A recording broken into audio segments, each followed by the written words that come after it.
네, 여러분 안녕하십니까. 주식경제시사 타파의 박상욱의 쓴소리입니다. 제가 이제 정기방송이 내일인데 오늘 이제 하나 더 추가해서 얘기하려는 게 완전 반사능 피폭의 현실과 괴리감으로 제가 오늘 하나 소재를 갖고 나왔는데요. 일단 눈이 내린다는 스페인 뜻으로 노베더라고 해요. 이 노베더가 미국의 네바다주를 말하는 건데요. 이게 은강에서 캐는 은으로 먹고 살아서 붙은 별명이 실버 스테이트주라고 그래요, 여기가. 그리고 왼쪽에 있는 캘리포니아주가 금을 팔아서 먹는 골든 스테이트. 애리조나주가 아래쪽에 있는데 그건 구리를 팔아서 걔네가 카퍼 스테이트라고 하는데요.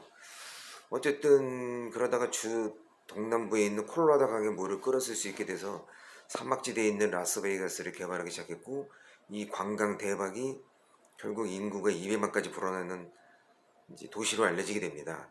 근데 왜 이 얘기를 하느냐? 이제 미국 정부가 1950년대부터 40년간 1990년까지 총 930번의 핵실험을 여기서 이제 하게 됩니다.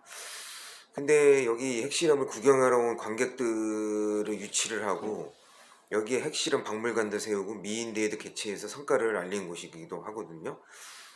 그렇게 해가지고 미국 정부가 방사능 인간관계 실험을 위해서 이제 벌인 쇼여가지고 여기에 참여했던 군인 40만 명, 민간인 2만 명 정도가 방사능 피폭으로 사망을 합니다. 여기 나중에 이제 밝혀져서 클린턴 대통령 때 사과문하고 보상으로 마무리된 프로젝트인데요. 이게 미소냉전 시대의 선물입니다, 이게. 그리고 미국이 1945년에 원자폭탄 개발을 하고 소련이 4년 늦게 합니다. 1949년에 해서 소련이 여기서 1954년에 최초 원자력 발전소를 먼저 개발합니다. 이 개발한 이유가 있습니다. 에너지를 빨리 끌어다 써야 되기 때문에 원전이 편리했고 여기 대거 이제 건립하게 되는 이제 정책으로 가는데요. 그래서 원자로의 설계 결함과 부적절한 관리 교육하고 안전 장비의 문제점이 이제 드러나기 시작하는 거죠. 그래서 소련이 채택한 방식이 그 당시 뭐였냐면은 RBMK 채널형 고출력 방식입니다. 이게 지금 아예 쓰지도 않는 방식인데 그 당시 그렇게 하면은 뭐가 문제냐면 제어봉이 민감하고 안전성이 상당히 떨어지는 거예요. 왜냐?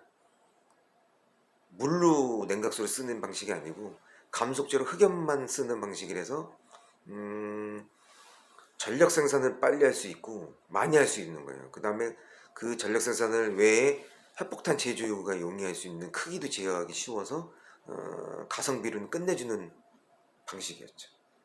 그때 당시 소련은 이걸로 이 방식으로 할 수밖에 없었습니다. 이 RBMK 방식, 채널형 고출력 방식. 그래서 이거 제어봉을 빼면 안 되는데 그때 당시 테스트 실험을 한다고 해가지고 상관의 명령에 의해서 어쩔 수 없이 제어봉을 다 빼는 바람에 온도가 태양 표면 온도인 6000도까지 올라가는 바람에 아시죠? 그렇게 되면 제어 불가능입니다. 아예. 그래서 시간차로 두 번이나 핵폭발이 돼서 이제 운명을 달리하게 됩니다. 그래서 이게 4, 5기가 한 1500개 제어봉이니까 대략 히로시마의 400배 정도 됩니다. 그럼 일본은 대략 200배라고 보면은 얘네는 한 800개 정도는 제어봉이 폭발했다고 생각하시면 됩니다. 옛날 1500개였으니까 일본이 절반 정도니까 대략 750개 정도의 제어봉이라는 개수를 대략, 물론 이제 옛날 원자력 발전하고 지금의 제어봉은 규격이 좀 다르지만 저는 대략 이제 그렇게 예측을 할 수 있는데 이때 1000만 명이 방사능 피폭되고 은폐 조작하다가 하루 만에 이게 바람이 불어가지고 이제 스톡홀름으로 가서 그 근처 스웨덴의 원자력 발전소가 알게 됩니다. 기계 역학 추적을 해가지고 걔네 방사능에 문제가 없었. 계속 경보음이 울려가지고 이제 알게 돼서 이제 세상에 드러나게 되는 건데요.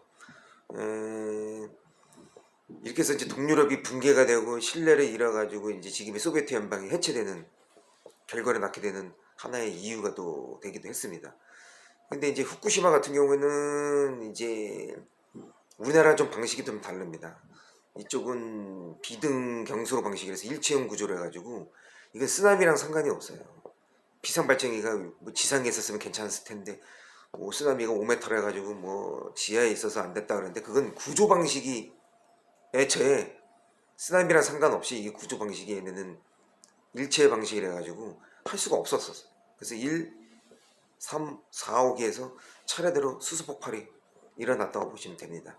근데 다행히도 우리나라한테는 이게 바람이 반대 방향으로 불러가지고 우리한테는 오지 않고 북극권으로 돌아서 이제 갔다고 보시면 되고, 해류도 아마 난류를 만나서 태평양 쪽으로 섞여서 지금 가는 바람에 골고루 다른 나라로 갔을 겁니다. 만약에 이게 우리나라로 왔다면 일본이 사과했을까요? 그 피해 보상이나 그런 걸 아마 안 해줬을 겁니다. 저는 그걸 갖고 뭐라 해야 되는 거지, 지금의 후쿠시마 원전이 뭐가 관리가 제대로 되냐 안 했니 이게 중요한 게 아닙니다. 만약 우리나라에서 폭발해서 갔다면 걔네들이 가만히 있었겠습니까? 그래서 사람은 이게 원전이 지네 나라만 죽고 끝나고 피해 보상하면 상관없는데, 바람이나 해류를 통해서 다른 나라에 피해를 줘서 만약에 기형아가 출산하고 피폭을 입었다면은 과연 그게 가당키나 하겠습니까? 그래서 위험한 겁니다. 지 혼자 죽으면 되는데, 예를 들어서 운전도 그러지 않습니까?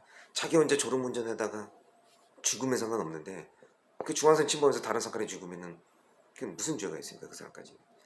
그래서 저는 사실 원전을 별 좋아하지 않습니다. 차라리 화력발전소를 더 짓게 해줘가지고 그 해당 목표치는 선진국들이 좀 더 끌어다가 하는 방식으로 하는 걸로 해주고, 이런 뭐 중국도 지금 150개를 이제 서해안에다 짓겠다 그러는데, 아니 지으면 뭐합니까? 그게 폭발해가지고 결국 우리나라나 다른 나라에 영향을 줄 거면은, 저는 조금 원전은 좀 그렇습니다. 구형 원전은 그렇고 SMR 이 차세대 이 방식은 소형 모듈 방식이니까 좀 피해가 좀 덜하고 분산으로 왕창 폐쇄형으로 이제 가압수형으로 지으면 저는 그거는 괜찮다고 보고 있거든요.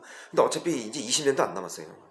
2040년이면은 이미 신재생하고 수소 경제로 가고 있기 때문에 제가 볼 때는 아직 시간이 SMR로 빨리 수출해서 팔아먹는 뭐 이런 식으로 우리나라도 빨리 기술 강국으로 한번 재미를 봤으면 하는 바람이 없지 않아 있습니다.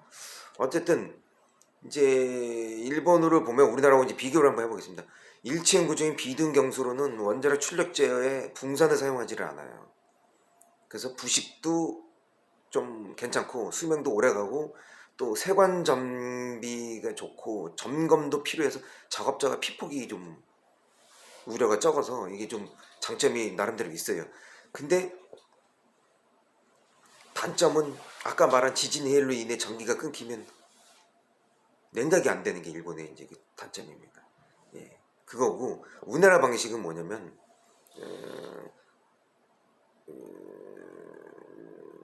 이제 가압경수로 방식이라 해가지고 우리나라 원전은 분리 폐쇄형 설계 구조예요. 그래서 지진으로 인해서 전기가 끊기더라도 증기 발생기를 이용한 원심도 냉각이 가능합니다. 냉각이 계속 된다는 게 중요한 거거든요. 그래서 수소 폭발 가능성이 없어요. 추 한 번은 맨 처음에 이제 원자로가 녹아도 두 번째, 세 번째가 없다는 거죠. 이래서 안전한 거예요. 그래서 가압경수로가 제일 전 세계적으로 제일 많이 쓰는 걸로 알고 있습니다. 근데 어쨌든 후쿠시마 폭발로 인해서 이제 세계 원자력 협회가 두 가지 이제 기준을, 원전 기준을 강화시킨 게 있어요. 뭐냐?